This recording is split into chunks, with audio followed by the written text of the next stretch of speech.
I'm an RVT. An RVT means a Registered Vascular Technologist. I've gone and had specialized training and become credentialed in vascular technology with ultrasound. What that means is I understand not only how veins work deep to the surface, but I should also know how to assess those veins with ultrasound to a high degree of accuracy. I should also be able to assess arterial waveforms and arterial pathology with that same degree. I'm not an arterial surgeon.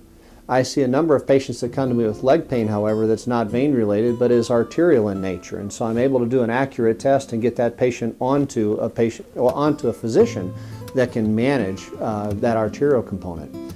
The importance of being a trained ultrasonographer is simple. In the hospital right now, there are scores of ultrasound techs.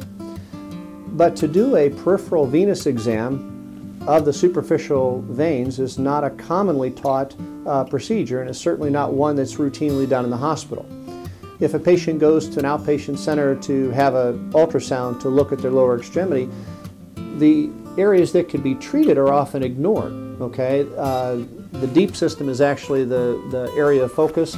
The patient may have leg pain. The doc sent them to see if it was a blood clot.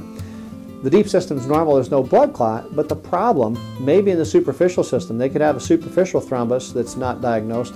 They could have extensive reflux, backwards flow in the superficial system that's not assessed.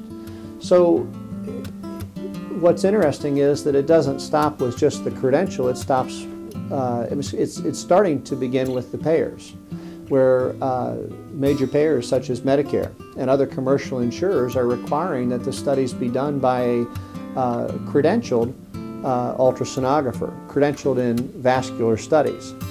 And right now, I think that's a critical means and something that if you're getting an ultrasound, you ought to know who's doing it. Are they just an ultrasound tech? Are they an ultrasound tech at all?